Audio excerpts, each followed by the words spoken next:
Welcome in, Mecca Podcast, Monday. What a day in the SEC, college coaches. Just an insane day, and we're going to get right into it here at Ian Jet Central, man. Greg Schiano, what were you doing yesterday, the initial reaction yesterday? Well, it's kind of funny because, when the news first broke of Schiano getting hired, I think I was making a video or something, and you actually texted me, the news of Schiano, like, going to the Volunteers. I was shocked. I was not expecting that at all. And to be honest with you, I was a little disappointed, in the Volunteers because I was thinking that they're just going to go for, like, the hottest name right now in the market, Greg Schiano, who is in the NFL with the Bucs, obviously. He was with Ohio State. I just was really disappointed because I feel like there's better options on the market, but they panicked and they said, screw it, let's just go with Schiano because he has a bigger and more appealing resume as far as, NFL, where he's been.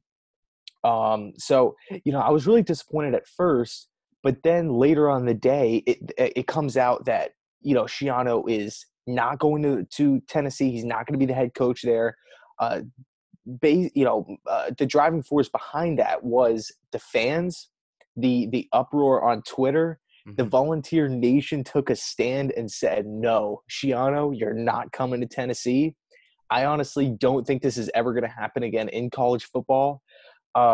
Historic day in college football, to say the least. And I'm proud of Vol Nation right now. What are your thoughts? It really is like a first, but I think that it possibly could happen again now that you have seen like Tennessee actually pull this off. And it's very inspiring. And I wanted to take this angle on it because you and I, we do podcasts and we do YouTube and we have certain really loyal followers of our programs, very tight, small loyal followers, and hopefully our show will continue to grow. But there's a couple of beat reporters at Tennessee, right? And they have enough power on social media that they were able to drive this thing. And that was very inspiring to see. There was this guy, Clay Travis, and he's an inspiring story because he's a Fox Sports radio guy, out of Tennessee. And he got the job in sports radio. And instead of becoming a sports reporter, because he knows an athlete, because he was an athlete, Mm-hmm. Clay Travis, he stays genuine to being a fan. And he tells you exactly what he thinks. And you see a lot of people in the media, Ian, they just are friends with Greg Schiano, or I even feel like Schiano has naked photos of them, man.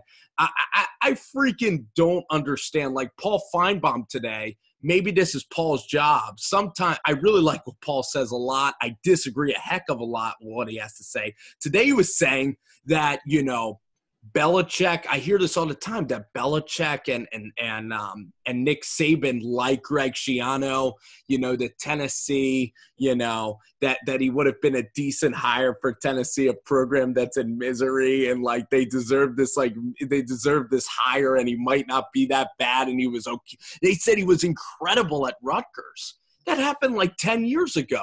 They're spinning so hard to make Schiano out to be a decent football hire. He's a terrible football hire. Now, the thing about, the Sandusky thing that I wanted to say to you, I think that John Curry put Tennessee in a crazy situation yesterday, Ian, because literally this move's going to impact Tennessee for the next 3 to 4 years. And if Schiano's there, I think the program is dead. So Tennessee, it was an emergency, and they were throwing shit against the wall. And you get people, though, that I think they might have taken the Sandusky thing too far, in an attempt to block this dude. That's the only thing where morally I wake up today and I just get a little cringe in my stomach. What do you think about that whole process? Right. I think the whole Sandusky thing, definitely a really touchy subject. Horrible things went on at Penn State during that time. And whether or not Schiano had a part in it, he didn't really get blamed for any of it, but he does. It comes up. He was there. It comes up. There's what reports. It is. Yeah. So nothing died. Nothing is for sure. But the fact of the matter is that he was there. He's failed in Tampa Bay. He's failed I don't want to say he necessarily failed with Ohio State, but the Ohio State defense has loads of talent, 4 to 5-star guys all across that defense. I mean, they just got torched by Iowa this season. I mean, how much did Iowa drop on them? 40 or 50 points. I mean, Greg Schiano, he could be a decent football coach maybe down the line, but he needs to pay his dues somewhere at an FCS school, or maybe even at like a Mountain West school or a Mid-American. Thank you. Not taking a shot at those conferences, but look at Lane Kiffin. Yes. He failed with USC. He failed with the Oakland Raiders. Failed with at US with Tennessee. He did go to Tennessee. He was with Oakland. He winds up at Alabama. Does a phenomenal job as the OC over there. Reports, came out of him butting heads with Nick Saban. I don't really know how true that is, but he parts ways with the Alabama football team and goes to FAU. Leave for the national championship game, which was kind of insane. But I love how Lane is taking to Twitter, and Lane's a guy I would love to play for right now. I think that he connects with the millennials incredibly. I think, I think one quick little note to add to that. I think Lane Kiffin is he's an adult, but he has a millennials mindset. He likes to troll people on Twitter. You saw the thing with the betting line this year when he took when he made the punter. He just likes to troll people, and he's like a kid in that sense. And he is. Yes, some people will sit up there and criticize, oh, he's immature and this and that. But at the end of the day, he's winning ball games at FAU, which is it's a program that hasn't really done much throughout its history. Right. He dominated at Alabama. I mean, you could make the argument that who doesn't dominate at Alabama, but the facts are the facts. And he dominated at Alabama and now to FAU, and he's a pretty hot topic right now. Well, guess what? In Tennessee, wasn't that bad record-wise. I think he's always been immature, but I think that his schemes have worked. Dude, the Alabama quarterbacks, it was Blake Sims, who never started at all. He was extremely limited as a passer, could run a little bit. And they freaking won a title with Jay Coker, who, you went to Florida State as stones his feet, and he made O.J. Howard and Jay Coker, he turned them into really good players. And now at FAU, a program that you have family ties to, and they're taking a program there, and they're beating teams like Old Dominion. They haven't beaten them in a long time. It's really exciting to see Lane doing this, but Lane, he's embracing his inner kid. There's maybe only a few other guys out there that are kind of like kids, maybe PJ Fleck, if you know him, from Minnesota, rode the boat. Of course. Or even Jim Harbaugh has really childlike things, he'll sleep over someone's house, but he's not a full-on kid, Yeah. And I just definitely love the personality of college football coaches. I really wanted to ask you this question.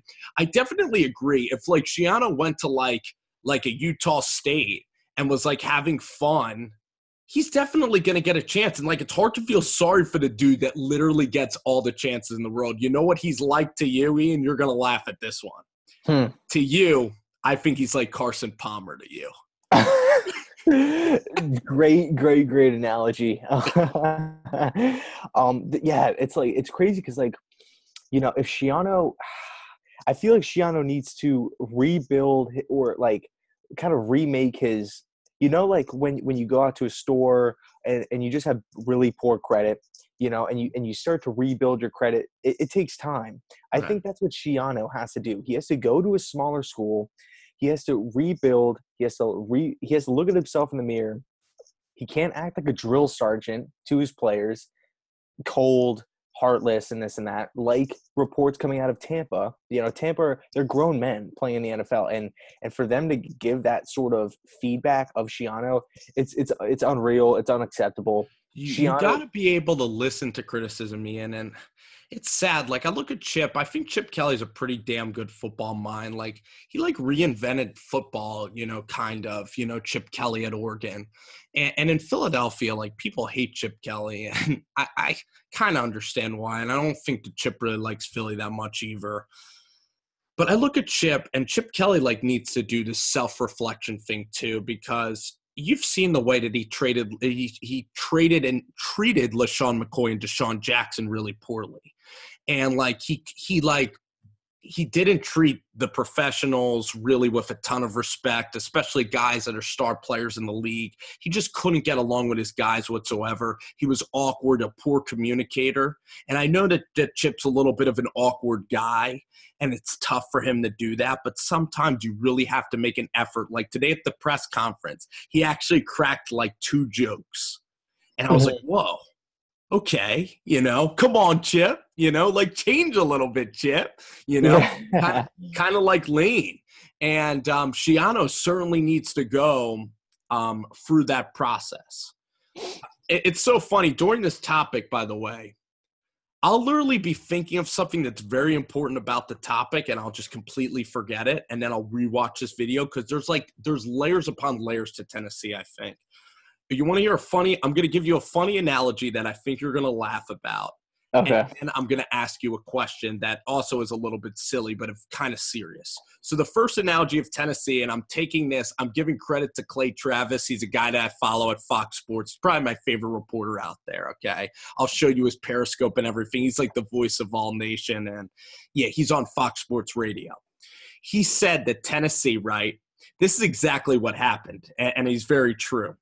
They were looking at like Chip and Dan, like Dan Mullen was the Tennessee guy. Okay. Curry reached out to him, and Mullen, he really wanted Florida. Chip and Scott Frost wayside. Scott Strickland reunites with his old buddy Dan Mullen. So Tennessee misses out on Mullen, right? And that was a guy that they were really planning on. So Chip and Mullen fly off the board. It's like Clay Travis said this. It's like you're going to a bar at 7:00. You try to get the 9 and the 10 girl, like girls that are 9 and 10s. Guess what you do with Greg Schiano? You go home with a 5 at 7 p.m. The thing Isn't that accurate? Yeah, it is. It is. Man. But the thing that really irritated me about hearing that news of Schiano is that it's like Tennessee, or the national media kind of made it sound like Schiano was a 10 or was a 9, but in reality he is a 4 or a 5. He's failed pretty much everywhere he's been. He cannot develop a quarterback. He is cold to his players, and I mean, I don't want to bring up the Sandusky thing, but you kind of have to say it, so. No, it's a part of the story, and you can't, and there's no benefit to the doubt, it's not like this guy has been tremendous since then, apologetic, or just like, yeah, he's burned every bridge, and like that just like adds on another layer to the storyline of Greg Schiano. But also the thing that really frustrated me from the national media is they tell fans how to react all the time. They say, you're Tennessee, you've been irrelevant a long time. You're the New York Jets, the Jacksonville Jaguars, certain fan bases, and they make your expectations. And you know what is really frustrating is I went back and looked, and the Clemson Tigers, when we were growing up in the early 2000s, Clemson wasn't crap. Mm-hmm. Clemson wasn't shit. I'll say it. Okay.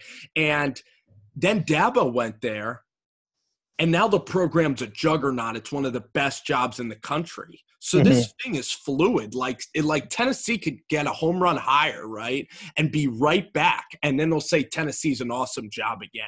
So for people to say, oh, Tennessee's this toxic, terrible job, they don't deserve great things, it's so stupid. And Clemson in the 2000s was 8-4 irrelevant football team. And then everything changed. So that freaking pissed me off, man. Yeah, I hear you. Tennessee and Nebraska in that kind of way. I was just about to say that Tennessee is like the SEC version of Nebraska. Two historic teams or programs, two teams that have very, very, very loyal and passionate fans, two teams that have potential to get tons of great recruits, great campuses, storied background, but for whatever reason, they cannot get the head coaching position right. They can't put the pieces together. They can't make it click. They have like talent here and they have all these great things, but for whatever reason, they're like shoved in the corner and just basically said, sit there, be quiet, and let Ohio State, Michigan, do your thing. Roll you. and just sit there and just quiet down. You know, and you're wallow Nebraska. away, and the national media just as complete bullies. This is the real question I wanted to ask you. Football hires, the coaching position, it's incredibly important, and I was part of this situation with Ben McAdoo. He was really the head coach that I just didn't like the hire at all. I was like, I'm kind of like the Tennessee fan. I'll admit I get suckered in a lot.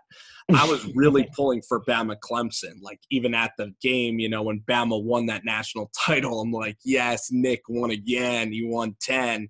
He's leaving college football to go to the Giants 2 years ago, okay, when Tom Coughlin was fired.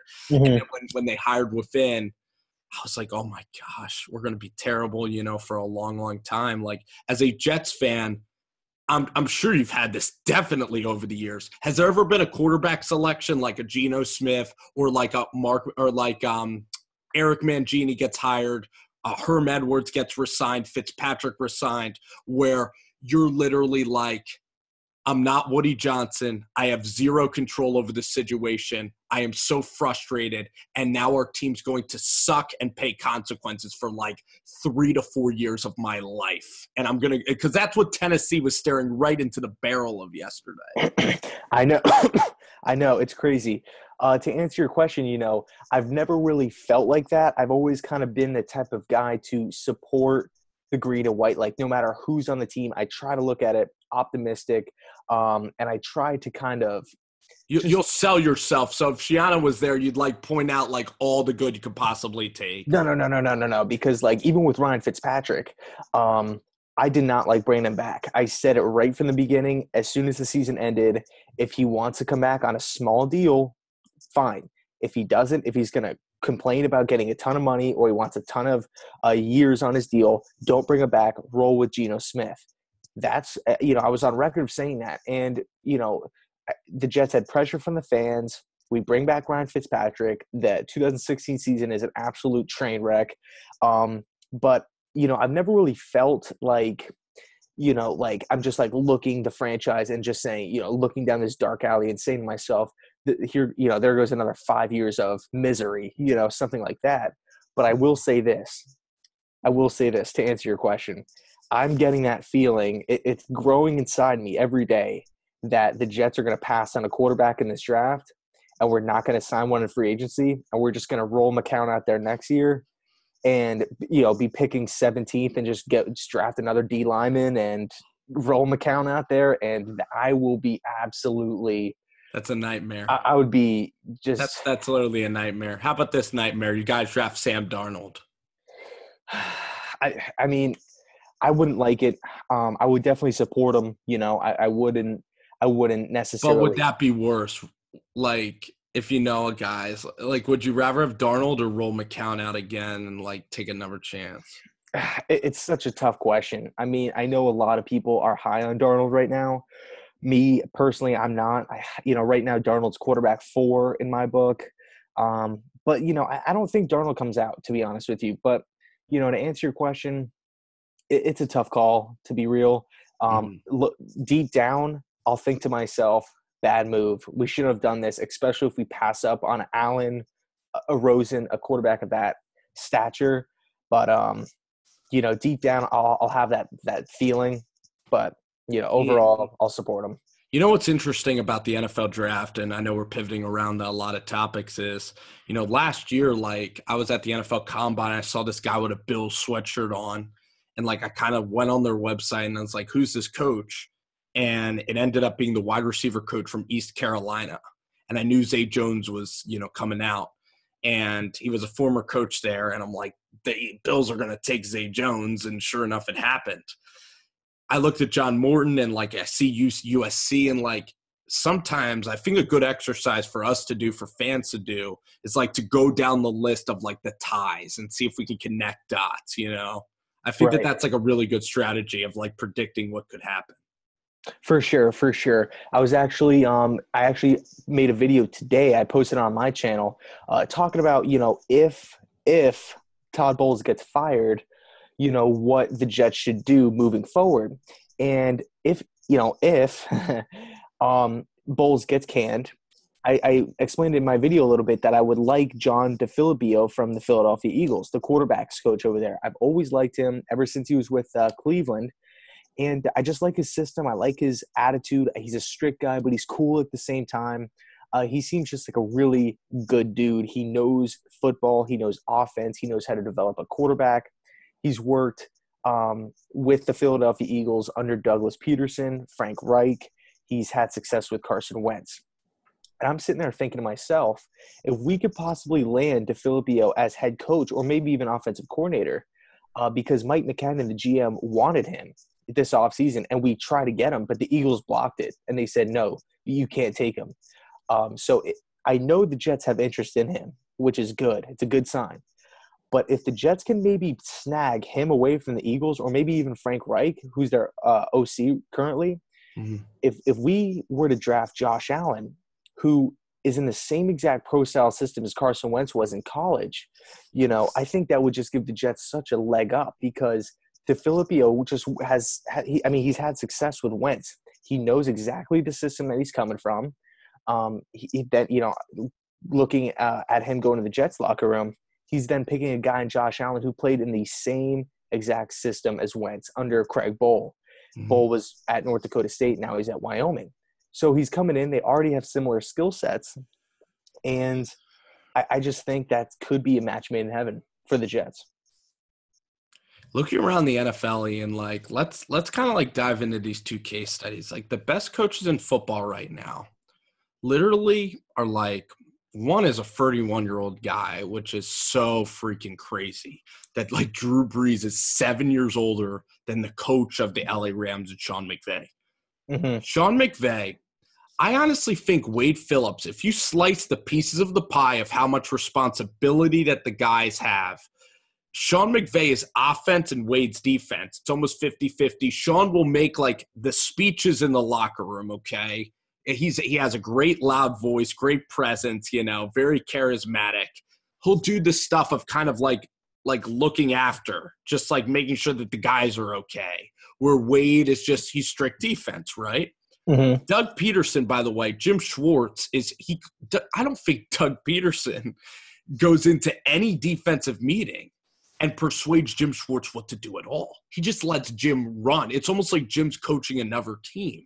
It's almost 50-50 stuff. And, looking at the Jets, I think Todd Bowles, you get a defensive guy. I almost wish DeFilippo would just go to you guys and the title of head coach where almost didn't exist. Y'all could just have a package deal, someone just to pump you guys up. Todd's a guy I would definitely keep. The players like him. He seems like a really good guy. I just kind of want a fiery guy just to kind of say the speeches, run the offense effectively. I'm not a huge John Morton fan. Just keep it 50-50. I think the head coaching thing in the NFL is a little bit, it just doesn't carry as much weight as college. I mean, I know you have Bill Belichick, right? Mike Zimmer is pretty damn good at doing the whole team, Belichick, Zimmer. But Sean Payton even lets Dennis Allen do his thing. Mike Tomlin he's a spokesperson too. It's just funny to look at the 50-50 slices of the coaching and just look at how Wade Phillips is just pretty much running his own show. Right. You could even make that or say that same kind of case with Arizona when Todd Bowles was there. Arians pretty much just did the offense and did his thing. And Todd Bowles just, he basically just said, hey, Todd, go run the defense effectively. We have playmakers on the field. Go do your thing. I do agree with you, but it's such a hard thing I don't really think it's ever happened in the NFL where a team says to a coach, you're going to get demoted to coordinator and we're going to bring in another guy to take your place. I don't think that ever happens. I mean, in a perfect world, that's what I would want to happen because Todd Bowles is an offensive guy. It's just not worked out. His clock management is horrendous. We're basically just slamming our head into a brick wall every time we go out on offense, doing the same things, not learning from our mistakes. It's really hard to watch. But, as far as bringing in a new guy to kind of control the offense, I would really like that. But I feel like if we did that, we'd have to get rid of Bowles, and that's kind of something I don't want to risk putting a rift in the locker room. I have a question for you here, straight up. I got a question for you after. A big college question, but continue. Yes, I can't wait for that. Jim Caldwell and the Detroit Lions, they're actually in a terrible spot, almost like the NBA, I think. I'm a decent Stafford fan. I think Matty has a great arm. I think he's kind of clutch. So Matt's pretty good. But I look at Jim Caldwell, a little emotionless, just kind of frustrating. He's like Marvin Lewis. They're small markets, not bad enough to get fired, but they're never going to go and ever be incredible for you. You know what I'm saying? I'd rather those teams even have a Rex Ryan and have a super 2 years and take swings. And so when you look at a head coach and everything, my question for you is do you kind of feel bad for Caldwell, for the Lions fans a little bit, because they're probably going to be stuck with Jim Caldwell, and he just he kind of lacks the fire. I kind of want a head coach that just expects and says openly, kind of Rex did, that openly has that swagger of that they could go into a place like New England and win. And I witnessed that with Rex Ryan. And of course, Rex in the defense got stale, and he freaking, just kept on, kind of shooting himself in the foot. But that was a demonstration of what swagger could do. And that was an incredible time in Jets history, I think, with Rex. I agree with you. I definitely agree with you.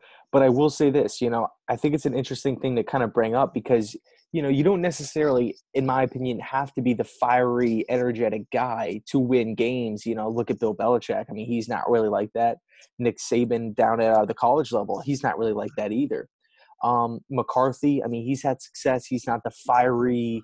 But I like a balance. I like Dan Quinn. Dan Quinn will freaking, rally a team. I think the better way to kind of how should I say this? The better Belichick's an anomaly. That's a one in a freaking way of doing it. Yeah, I mean, you can make that argument, but I think that the city or the team should kind of pick a head coach that resembles the city and resembles the fans. That's why I really liked Rex Ryan, because Rex kind of was like a Jets fan, like an angsty guy that's going to run his mouth, and he's not afraid he's not afraid to talk crap about the New England Patriots or to say, to crack a couple jokes in a press conference. He's not afraid to do that. I think he represented the Jets fans well in a sense of just attitude, personality. And that's why I feel like the Jets really just appealed to him and everyone kind of bought in. With Rex, I'm going to let you ask my question, but I think Rex is so interesting and he kind of just gets kind of pushed aside. I know Jeff Fisher made a Super Bowl, but Jeff Fisher was just kind of apathetic and just kind of hung around forever.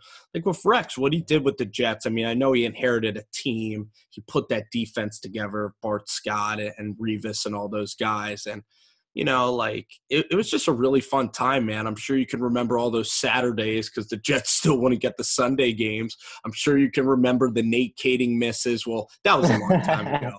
But I've even experienced a lot of these playoff games too. You guys are always in the Saturday window. The Nick Folk field goal to beat the Colts. The freaking Dustin Keller game against Cincinnati was probably just such a great time.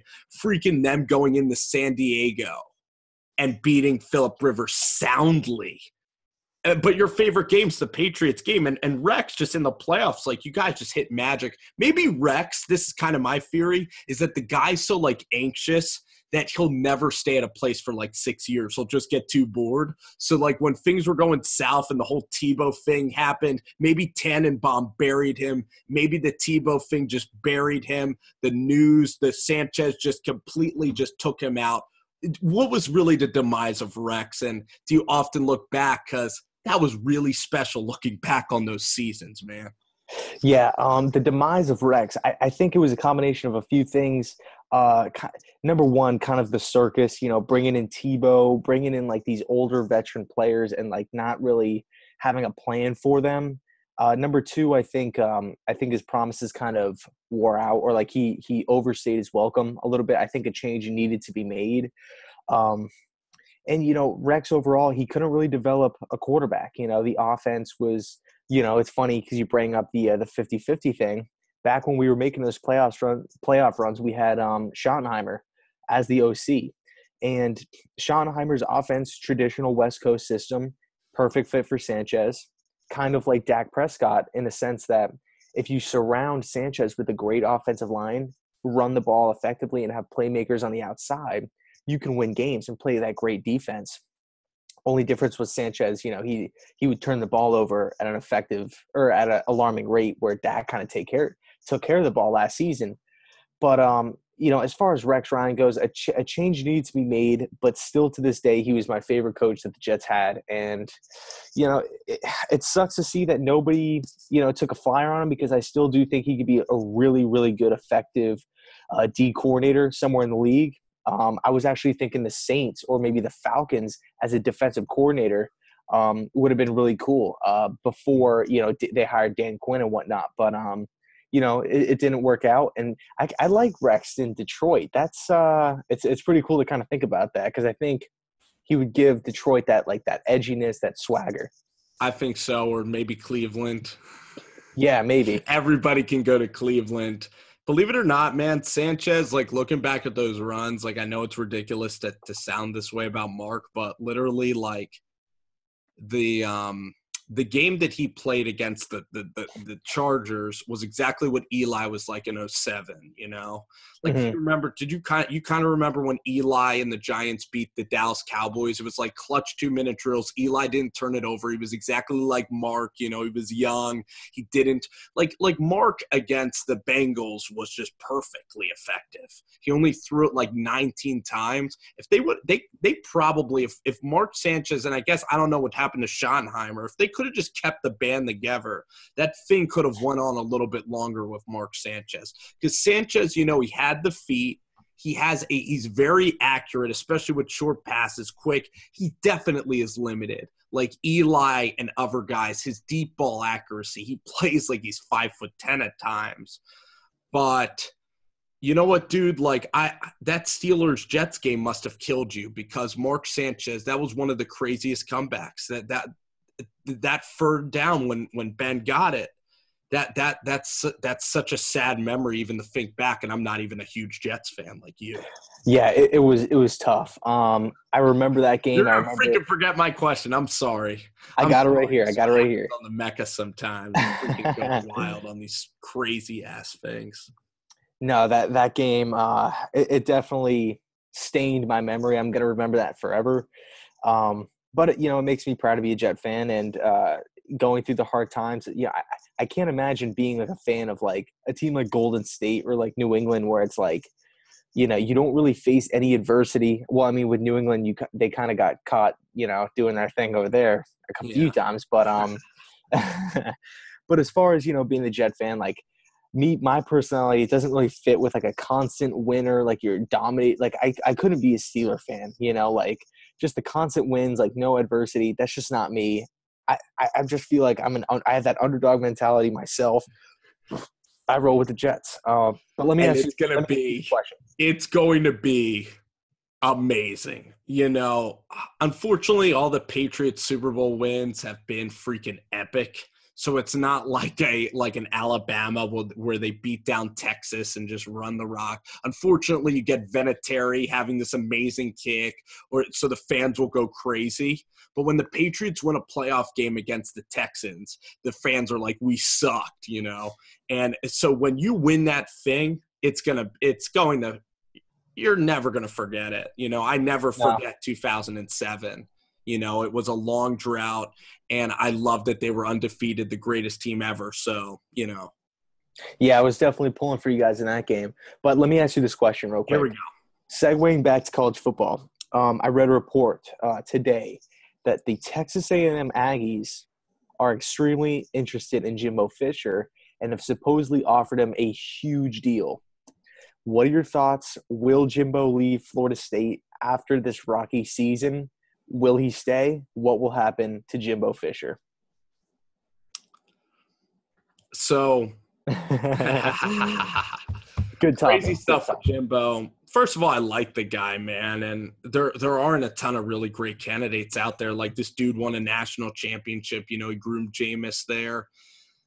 Florida State, a lot of players are kind of, foolish like the Florida Gator kids a little bit, but it's a freaking factory, man. Jalen Ramsey, Dalvin Cook.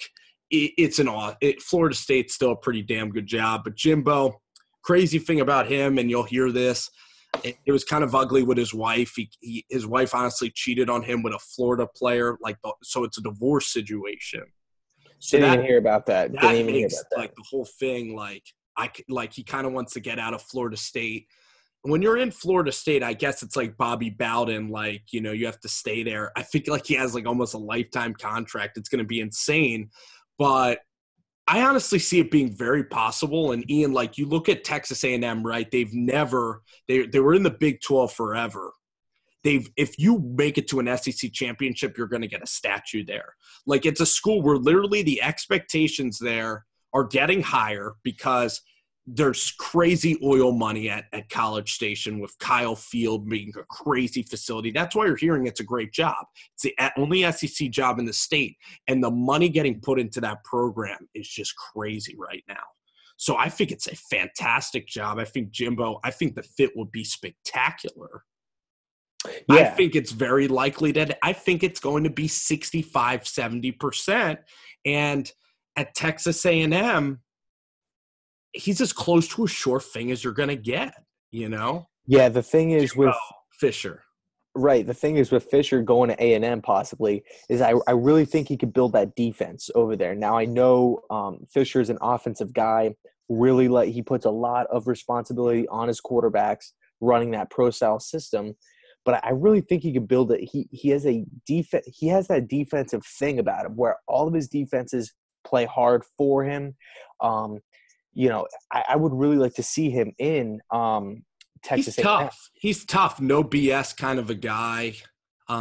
He reminds me a lot of like an NFL offensive coordinator. That's kind of like what I envision Jimbo Fisher as, like an NFL OC, like a no BS guy, a guy who needs to be like, he could hang in there with adults, like commanding a room and getting what he wants from his guys. But as far as going to A&M, I really like the fit. I think it would be really cool. It would just, it would leave a void open at Florida State, which is a fantastic job opening. And, it begs the question, who would go to Florida State? Petrino? Right. And it'd be insane if Jimbo didn't go to A&M, like then that job would be crazy coveted. And we could play Coach Carousel like for the next 5 hours, like this, it's crazy. Yeah, like Chief John Chavis, Kevin Steele, like a lot of great coordinators. Yeah, I think it's the most fun game ever.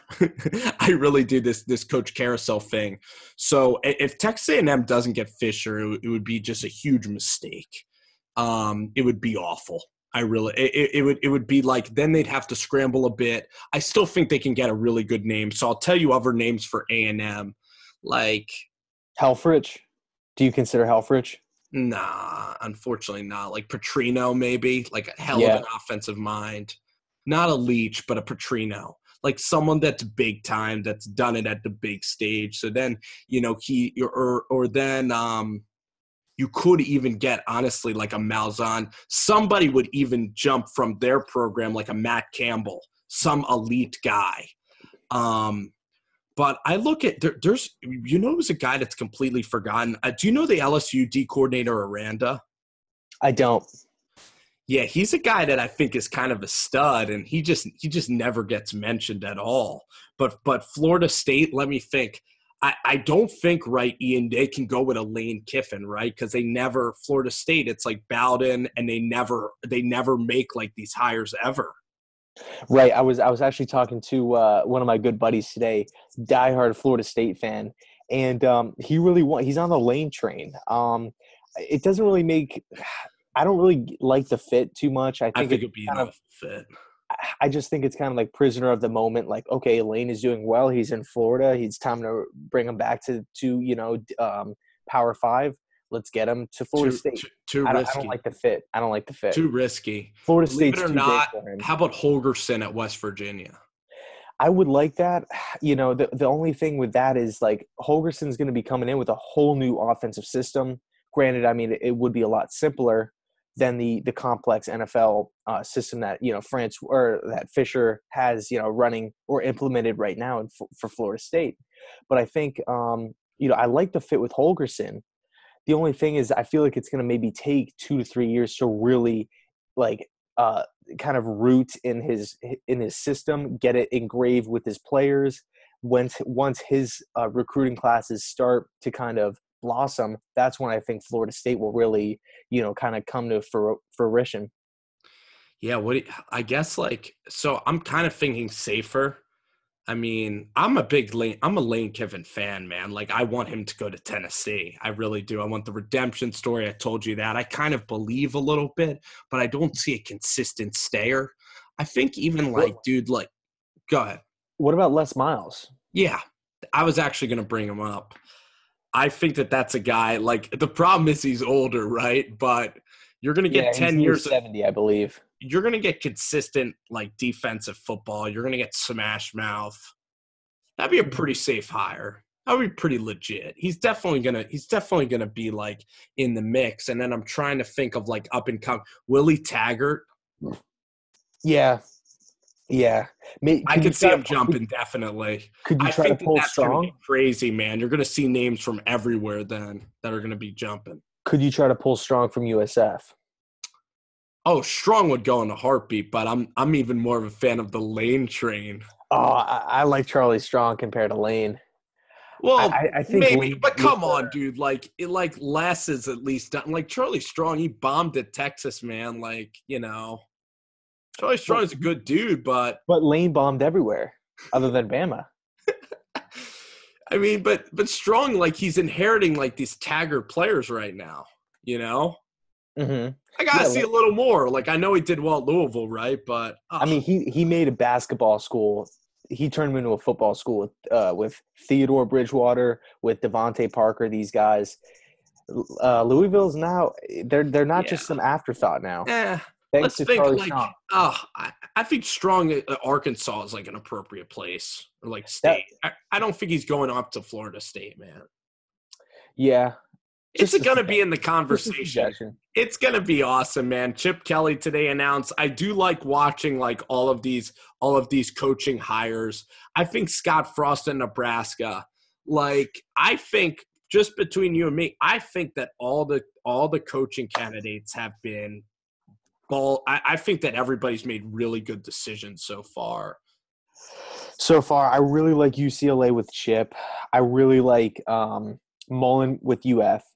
The only one that somewhat is questionable is Matt Luke to Ole Miss, but I don't necessarily think it's a bad move. I mean, I know we kind of differ on that, but I kind of am reconsidering the Matt Luke thing because I do like Matt Luke. I think he's such a good story. I think he's gonna play. The players are gonna kind of embrace his heritage with the school, with the state, and I think the players are really gonna play tough for Matt Luke. I mean, I know he's not the big flashy name, but at the end of the day, he's a guy that he's going to come to work and he's going to be extremely passionate about the Rebs.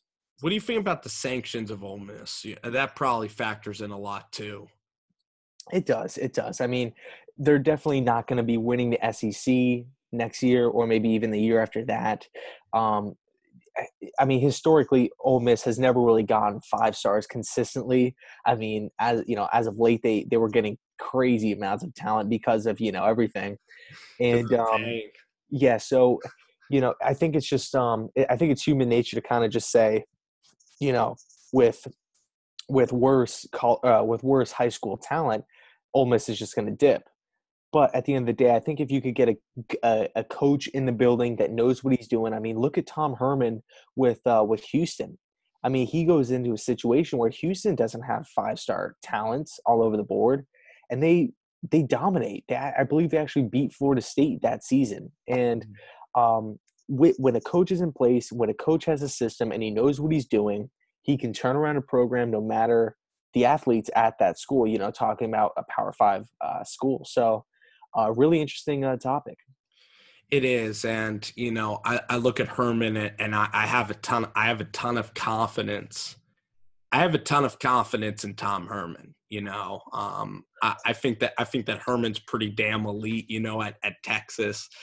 But, as I'm really like looking at these college coaches and these decisions, like Luke is like kind of a place filler, and we'll have to kind of see like with coach, like he needs to surround himself with like great coordinators and whatnot. And it's an okay hire, but I think the Saints are just going to bury it at the time. So I don't know. I would have like maybe poked around and tried to see something out. But, an interesting thing is that I don't know do you watch Last Chance U? Yeah. You know who I think is going to be an awesome head coach? That would be such a fun move. Like, I think Clint Trickett would just like kill it. As head coach? Like, if you just put him on Mississippi State, like, freaking nothing's out of the realm now with Jason Witten almost getting hired. So Clint Trickett's, like, been a coordinator. He's young. He would just crush it on the recruiting trail. And I think at Mississippi State, like, I think the guy should get considered. Like, I think kids would want to play for a guy like that. And so much of college football, like the NFL, is about the quarterbacks. Like, you look at Texas, right? And I don't know if you watched, Texas Tech, Texas. Freaking Sam Ehlinger blew another game. And that guy is just so limited. Shane Buechele and Sam Ehlinger. I don't care if you had, like, a Belichick there. If you can't have a coach that pushes it 20 yards down the field or a quarterback, you're freaking screwed. So Jim Harbaugh is running into the same damn problem. So yeah, you just need a guy. Actually, you just need a freaking talented quarterback. It's unbelievable that Michigan every single year doesn't draft a strong-armed quarterback, and it just kind of pisses me off. I mean, they're never going to be great. Same with Texas. Well, they got actually Christian McCaffrey's little brother and Dylan McCaffrey. He was a former 5-star, so I'm not really too sure on his actual skill set, but I know I'm a little worried about him. Yeah, but actually Wilton Spate actually transferred last night. I don't know if he's graduating like a grad transfer, but I think he has one more year of eligibility and he's gone. So. How many guys though do you watch at the Elite 11 and they just get to a school and they're just backups though? Like look at Blake Barnett, at Arizona State. I don't know. He was such a fun character in the Elite 11. Or like I'll tell you a guy. Do you remember, like, let me try to think of a guy like at Alabama, like David Cornwell or Brady White, like just these kids, and they just get buried, never play. Mm-hmm. Yeah, sometimes, college is different than high school. I mean, it really is. I mean, the amount of work, the amount of fans, the amount of pressure, the amount of responsibility that the coaches put on you, it's a huge step. Some can handle it, some can't. It's exciting. I almost wish I was in the athletic directory and like that, like in another, because, well, the one thing is I wouldn't give a crap about the other sports, but just to be a part of that conversation would just be so freaking incredible, man, just to be able to have that control. Or even to tell you the truth, if I can go out and help a guy like Lane Kiffin remake himself, I would love that opportunity just to help out a college coach. I don't know about you. I would jump at an opportunity to help a coaching staff. Yeah, it would be great. It'd be great. So, Ian, I think like tonight, man, I think we're going to wrap it up. A lot of college football talk. And you know what, man, we didn't even touch the Iron Bowl. We didn't even touch Alex Smith.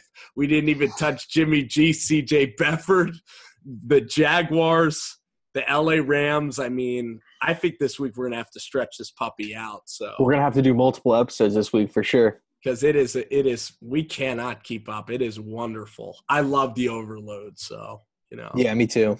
I appreciate you hopping on, bud. And we'll talk to you soon. All right. Sounds good.